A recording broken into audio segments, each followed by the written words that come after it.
আসসালামু আলাইকুম বন্ধুরা, আশা করি সকলে ভালো আছেন। অগণতান্ত্রিক, অবৈধ, গণহত্যাকারী, স্বৈরাচার শেখ হাসিনা এবং শেখ রেহানা ভারতে পালিয়ে গেছেন।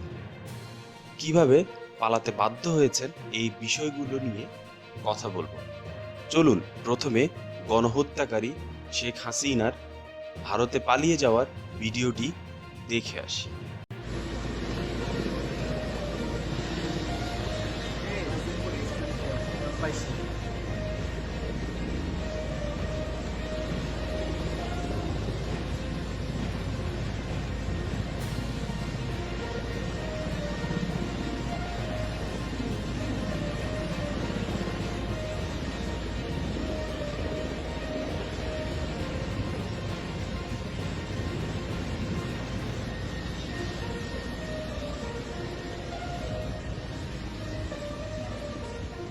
অথচ কি পরিমাণ দাম্ভিকতার সাথে কয়েকদিন আগেও বলেছে আওয়ামী লীগ পালায় না, শেখ হাসিনা পালায় না, কিন্তু দেখুন আজ কি অবস্থা।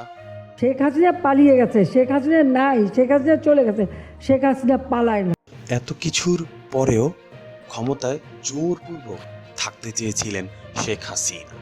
তিনি তিন বাহিনীর প্রধান এবং অন্যান্য পুলিশ সদস্য, ঊর্ধ্বতন কর্মকর্তাদেরকে নিয়ে এসে জোরপূর্বক যেন ক্ষমতা আরো বৃদ্ধি করতে পারেন এই জন্য মিটিং করেন। কিন্তু সেনাবাহিনী, তিন বাহিনীর প্রধানরা বললেন যে দেশের মানুষ, জনগণ, শিক্ষার্থী সবাই এত পরিমাণ উত্তেজিত, এটা কন্ট্রোল করা সম্ভব না।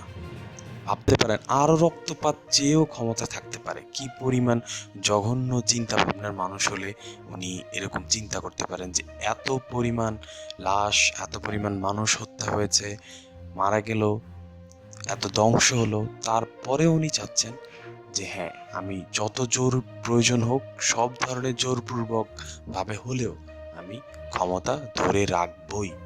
পরিশেষে সব জল্পনা কল্পনা শেষে পদত্যাগ করতে হলো, রাষ্ট্রপতির কাছে পদত্যাগ জমা দিয়ে ভারতে পালিয়ে গেলেন তিনি। দেশ স্বাধীন হয়েছে, এখন বাংলাদেশ স্বাধীনতার উচ্চ শিখরে। আমাদের পরবর্তী সরকারের কাছে একটাই আশা থাকবে, যেন বাংলাদেশ যেভাবে স্বাধীন হয়েছে সেই স্বাধীনতার মর্যাদা, গৌরব যেন আমরা ধরে রাখতে পারি, এই কাম্যই করব পরবর্তী সরকারের কাছে। ধন্যবাদ আপনাদের সবাইকে ভিডিওটি দেখার জন্য।